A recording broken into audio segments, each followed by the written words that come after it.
May pinipilahan. May pinipilahan dyan sa Muntinlupa Public Market. Ano ba yan? Maganda ba yan? Maganda ba quality niyan? Alamin natin mula kay RH15, Giselle Ricafort. Come in, Giselle!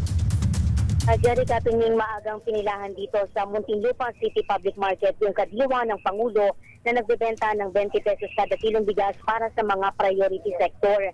Ito kasi yung unang araw ng bentahan ng murang butil para doon sa mga senior citizen, persons with disability, mga solo parent at yung mga miyembro rin ng Pantawid Pamilyang Pilipino Program. 15 sako ng 20 kada kilong bigas yung available dito sa kadiwa ng Pangulo kung saan maaaring bumili yung mga priority consumers ng 10 kilo o 30 kilo sa loob yan ng isang buwan. Ang kainaman dito, maaari rin bumili ng 20 kada kilong bigas kahit yung mga hindi residente ng lungsod. Kasi na may mga nakausap tayo. Kahit mga hindi taga Muntinlupa? Pwede. Oo. Pwede bang bumili dyan yung mga taga-Alabang Village? Yun. Ang Oo. mga Taga-Alabang. Ayala Alabang.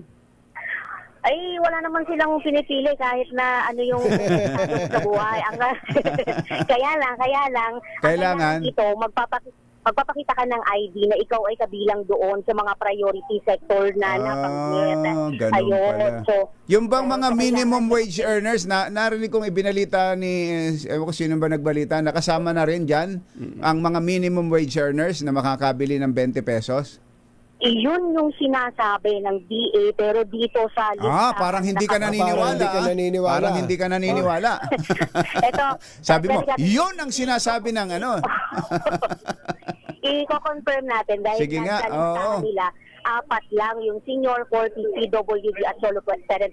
Madam, yung mga minimum wage earner, effective na ba ngayon? So pwede na rin silang bumili dito ng 20 kada kiligas? O wala pang na ibababa? Ang sa ngayon ito yung mga beneficiaries natin. Yung 4 muna. Wala pang binabanggit yung PA na pwede na. Okay po. Ayun, sa Jerry Catherine malinaw, itong 4 muna na nabanggit na mga priority consumers yung senior citizen, PWDs. Mga minimum wage earners, hindi pa raw sa kanila na ibababa yung direktiba sa ugnay niyan. So yung ano yan, ulitin natin yung 4, senior citizen, mga miyembro ng 40s, PWD at mga solo parents. Solo parent. Yung buntis. Sa loob ng isang buwan. Hindi kasama yung buntis.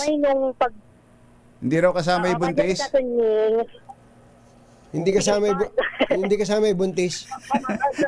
Walang ganong nakalagay sa sa maglalagay lang ng unan sa tiyan. Para makabili. Wala pang ganon Masabay nung paglulunsad nitong kadiwa ng Pangulo, yung kasadong inspeksyon ngayon ng department, yung mga opisyal ng Department of Agriculture at Department of Trade and Industry dito sa pamilihan.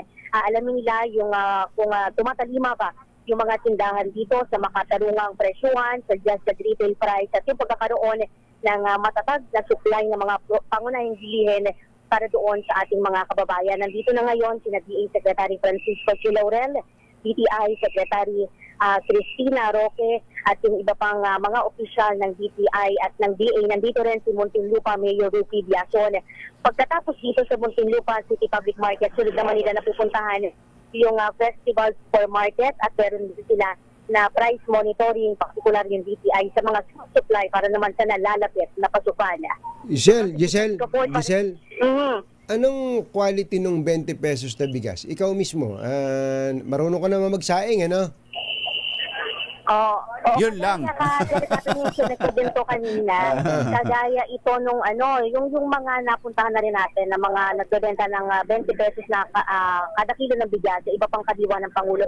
Hindi siya hindi siya madilaw, maganda yung quality niya, hindi rin siya yung inireklamo na dati, hindi ba, doon sa mga ibinibenta, halimbawa sa FTI noong unang paggulong ng kadiwa ng Pangulo. Ngayon, walang amoy na mabaho, hindi siya madilaw. Ganyan din yung nagkakaisang reaksyon ng mga nakausap natin na mga consumers na bumili na. Oo, yun. Yun ang importante. Saka yan ay produkto ng mga magsasakang Pilipino.